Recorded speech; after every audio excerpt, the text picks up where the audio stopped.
किसान का तुलुए आफताब।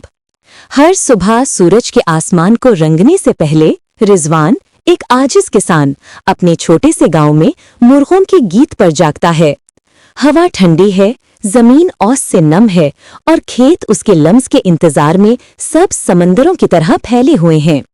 मजबूत हाथों और उम्मीद भरे दिल के साथ रिजवान अपनी जमीन, अपने मंदिर की तरफ चल पड़ा। हर बीज जो वो बोता है उसमें एक दुआ होती है, बारिश के लिए, फसल की कटाई के लिए, अपने खानदान की मुस्कुराहट के लिए। सूरज ऊपर चढ़ता है और उसके पेशानी पर पसीना चमकता है, लेकिन उसकी रूह कभी नहीं झुकती है।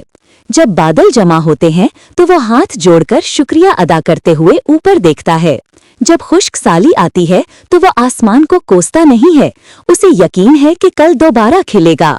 शाम को उसे पुरानी नीम के दरख्त के नीचे बैठा बच्चों को खेलते और सुनहरी खेत हवा के झोंके में रक्स करते हुए पाया।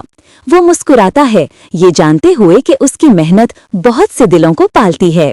किसान की जिंदगी आसान नहीं होती, ये पसीने, सब्र और ईमान से लिखी होती है।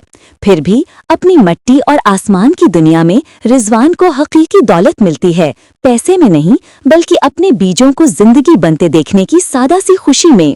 क्योंकि एक किसान सिर्फ फसलें नहीं उगाता बल्कि उम्मीद पैदा। बराए करम मेरे YouTube चैनल को लाइक करें, सब्सक्राइब करें और अपने